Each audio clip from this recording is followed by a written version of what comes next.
স্বাগতম। আমি মোহাম্মদ আকবর হাসান, প্রতিনিধিত্ব করছি বৃদ্ধি schools of professional schools of knowledge. এই কোভিডে কিছু বলার নেই, আমরা সবাই কিন্তু বিধ্বস্ত, এবং কেউ ঘরে থেকে থেকে বিধ্বস্ত হচ্ছে, আবার কেউ বা অসুস্থ হয়ে বিধ্বস্ত হচ্ছে। আমরা নিঃশেষ হয়ে যাচ্ছি অর্থনৈতিকভাবে। আমাদের অস্তিত্বটা একটা প্রশ্নবোধক চিহ্নতে চলে আসছে। তারপরেও আমরা যারা কর্মজীবনে আছি, আসেন না সেটা নিয়েই দুই একটা কথা বলা যাক। আপনার জীবনে যেন যে ঘাটতিটা হয়েছে, সে ঘাটতিটা যেন পুষিয়ে যেতে পারেন এবং উন্নতির শিখরে উঠে যেতে পারেন। সেই কারণেই আমার এই বইটা একটু ভাবো, যেখানে প্রায় 87টা কোটেশন আছে। 21শে ফেব্রুয়ারিতে এটা প্রকাশিত হয়েছিল। সেখান থেকে আমি একটা কোটেশন পড়ছি আপনাদের জন্য। পদোন্নতি হলে তোমার কর্মের পরিধি বাড়বে। আগের অবস্থানের জ্ঞান নিয়ে এই অবস্থানে তুমি বিপর্যস্ত হবে।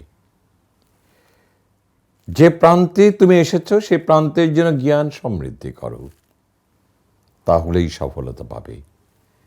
না হয় যে প্রান্তে উঠেছ সে প্রান্তে অবাঞ্ছিত হবে। কথাটা খুব ভালো করে নিশ্চয়ই আপনি শুনে নিয়েছেন। দেখেন, আমরা কিন্তু অনেকেই কিন্তু প্রমোশন পাই। ধরুন, আমি যখন ফিলিপসে ছিলাম, আমি ওয়াজ এ সেলস অফিসার। আমার কাজ কিন্তু আমার মধ্যেই সীমাবদ্ধ ছিল। I was reporting to my area manager. But যখন আমি প্রমোশন পেয়ে গেলাম, তখন কিন্তু আমার কি হলো, অন্যরা আমার কাছে রিপোর্ট করত। আগে আমি রিপোর্ট করতাম, এখন আমার কাছে মানুষ রিপোর্ট করে, এবং আমার এই রিপোর্টটা আবার আমার বসের কাছে আমি রিপোর্ট করি। I became a first level manager. এখন দেখেন, when I was a sales officer, I was confined with sales. But যখন আমি ম্যানেজার হয়ে গেলাম, I became a leader of my 8 team. এই 8 জন টিম মেম্বারের আমি লিডার হয়ে গেলাম, এবং আমি ম্যানেজারও হয়েছি। এখন দেখেন, আমার সেলস অফিসার যখন ছিলাম, তখন আমার সেলসের জ্ঞানের সমৃদ্ধি ছিল। আমার কিন্তু ম্যানেজারের কোনো জ্ঞান নেই, কোনো বিদ্যা নেই, কোনো শিক্ষা নেই। নেতৃত্ব কীভাবে দিতে হয় সেটা আমি জানি না। আমি জানি কি করে বিক্রি করতে হয়। তো যখনই আমার পদোন্নতিটা হলো, আমার পরিধিটা কিন্তু বেড়ে গেল। আমি আগে একটা এরিয়া দেখতাম, এখন 8 জনের 8টা এরিয়াকে আমার সুপারভাইজ করতে হয়। ধরুন, আমি একটা এক্সাম্পল দিই, ফার্মাসিউটিক্যাল ইন্ডাস্ট্রিজের কথা বলি। যখন সে ছেলেটা মেডিকেল ইনফরমেশন অফিসার থাকে, সে কিন্তু একটা গণ্ডির মধ্যে সে তার বিচরণ, কিছু ডক্টরস এবং কিছু কেমিস্ট। বা যখন সে প্রমোশন পেয়ে এরিয়া ম্যানেজার হয়ে গেল, তার কলিগ হয়ে গেল, জুনিয়র কলিগ হয়ে গেল 8 জন কি 10 জন, এবং 10টা এরিয়া তাকে এখন সুপারভাইজ করতে হয়। এখন দেখেন, যখন সে একজন এমআইও ছিল, সে শুধু একটা জিনিস শিখেছে, কি করে ডক্টরদের সঙ্গে ভালো রিলেশনশিপ ডেভেলপ করতে হয়, কি করে ডিটেলিং করতে হয়, কি করে কেমিস্টকে ইনফ্লুয়েন্স করতে হয়, ডক্টরকে ইনফ্লুয়েন্স করে প্রেসক্রিপশন করে কেমিস্টকে মাল উঠিয়ে মালটা বিক্রি করে দেওয়া to the customer level, to the consumer level. এবং আরেকটা করতে হচ্ছে, তার থেকে টাকাটা নিয়ে আসা। Very small confined knowledge. But যখন এরিয়া ম্যানেজার হয়ে গেল, পরিধি কিন্তু বেড়ে গেল। সেটা কি, যেই এমআইওটা ভালো করে না, তাকে দেখানো, শিখানো, জানানো, করানো। ডিটেলিং পারে না, ডিটেলিং জানানো, শিখানো, করানো। এরিয়া সুপারভাইজ করা, এরিয়ার রিপোর্টিং লেখা, রিপোর্ট লেখা, and report to regional manager. আগে ছিল এইটুকু এরিয়া, এখন বিশাল এরিয়া। কিন্তু সবচেয়ে বড় কথা হচ্ছে is a first level manager. এই ফার্স্ট লেভেল ম্যানেজারের ভূমিকাটা তার জানা দরকার, জানতে হবে, শিখতে হবে, বুঝতে হবে, না হলে কিন্তু he will not be a successful area manager. তাহলে তাকে কি শিখতে হবে? মানুষ চালানের কারিগর হতে হবে, 2 নম্বর মানুষ গড়ার কারিগর হতে হবে, সৃষ্টি সুখের উল্লাসে নিজেকে নিমজ্জিত রাখতে হবে, নিবেদিত থাকতে হবে।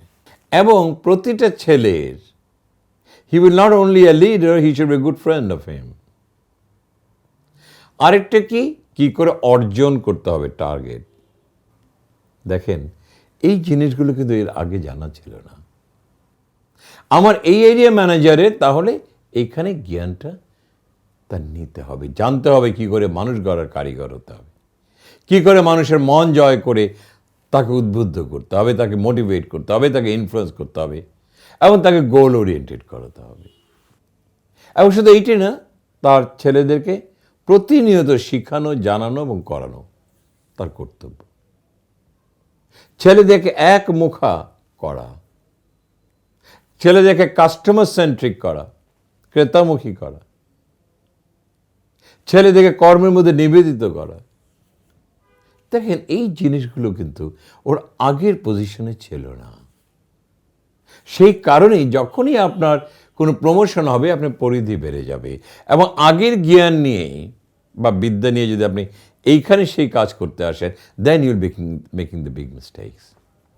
আমাকে শিখতে হবে, আমাকে জানতে হবে এবং শিখবো, জানবো এবং অন্যকে জানাবো এবং অন্যকে করাবো। আমাদের অনেক এরিয়া ম্যানেজার আছে এই জিনিসটা জানে না। ছেলেরা সেল করতে পারে না, ও যা সেল করে দিয়ে চলে আসে। That is not his job. তার জব না কিন্তু সেল করা পার্ট শেষ। এখন তুমি your first level manager, manage your resources, manage your people, manage your targets. আগে তোমার যখন অফিসে ছিল সিঙ্গেল টার্গেটস, এখন তোমার কাছে আছে 8 জনের টার্গেট। এই 8 জনের টার্গেটকে তোমার ফুলফিল করতে হবে। তাহলে কি, যেই জ্ঞানটা আমার নেই, যেই বিদ্যাটা আমার নেই, যেই নলেজটা আমার নেই, সেটা পরিপূর্ণভাবে আমাকে শিখতে হবে, জানতে হবে এবং করে নিজেকে একজন এক্সপার্টে উন্নত করতে হবে। না হলে যেই প্রান্তে আছেন সেই প্রান্তে পড়ে থাকবেন। কারণ আপনি যখন এরিয়া ম্যানেজার হলেন, নেক্সট প্রমোশন হচ্ছে senior area manager, or you can come up as a regional manager. ভাই, জ্ঞান ছাড়া, বুদ্ধি ছাড়া, বিদ্যা ছাড়া কি জীবন উঠা যায়?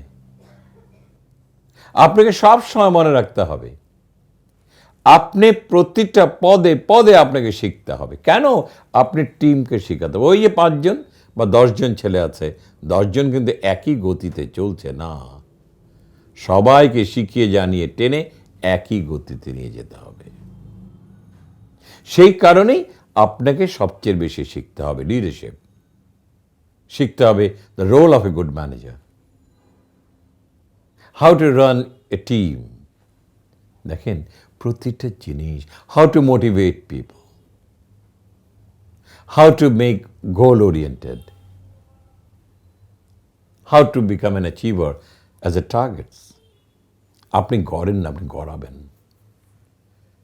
সেই কারণেই আপনি যেই প্রান্তে যাবেন, সেই প্রান্তে যেমন কর্মের পরিধি বাড়বে, আপনি কিন্তু আবার অজ্ঞও থাকবেন। কারণ সেই কাজটা আপনাকে করেননি, সেই কারণে আপনি অজ্ঞ। এবং সেই কাজটা করার জন্য আপনি শিখে জেনে করে আপনি অজ্ঞতা থেকে আপনি বিজ্ঞতায় পরিণত হবেন।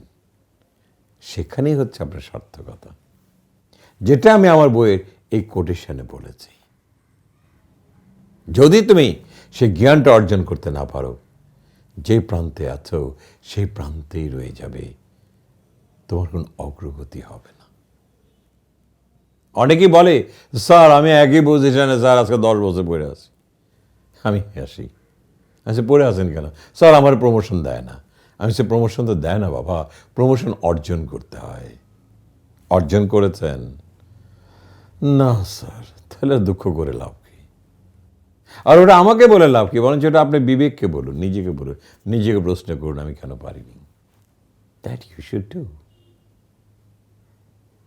ওখানে হচ্ছে আপনার বিফলতাকে সফলতায় নিয়ে যাওয়া। আপনাকে জ্ঞান অর্জন করতে হবে। ওই যে একটা কথা আছে, দোলনা থেকে মৃত্যু পর্যন্ত আপনাকে শিখতে হবে, জানতে এবং করতে হবে। যদি আপনি জ্ঞান আহরণের ভিতরে যদি অবহেলা করেন, ইউ সিম্পলি ঝরে যাবেন, একেবারেই ঝরে যাবেন। ভাই, বিদ্যা ছাড়া জীবনে কোনো মুক্তি আছে বলে আমার জানা নাই। আর জীবনে যদি শ্রেষ্ঠতায় যেতে চান, সেখানে বিদ্যারই প্রয়োজন, এবং সেই বিদ্যাটা যেন সঠিকভাবে আপনি জানবেন। এবং সেই সঠিকভাবে জানার জন্য, বোঝার জন্য আপনাকে নিবেদিত হতে হবে, বিসর্জন দিতে হবে সব আহ্লাদ। আপনাকে শিখতে হবে। কখনো বলা যাবে না আমার বয়স হয়েছে, এই বয়সে আর কি শিখব। মৃত্যুর আগ পর্যন্ত আপনি শিখবেন, জানবেন, করবেন এবং গড়বেন। এটাই যেন আপনার জীবনের সবচেয়ে বড় ব্রত যেন হয়। আশা করি সবাই ভালো থাকবেন, নিজেকে সৃষ্টি করবেন এবং নিজের জীবনটা নিজেই করবেন।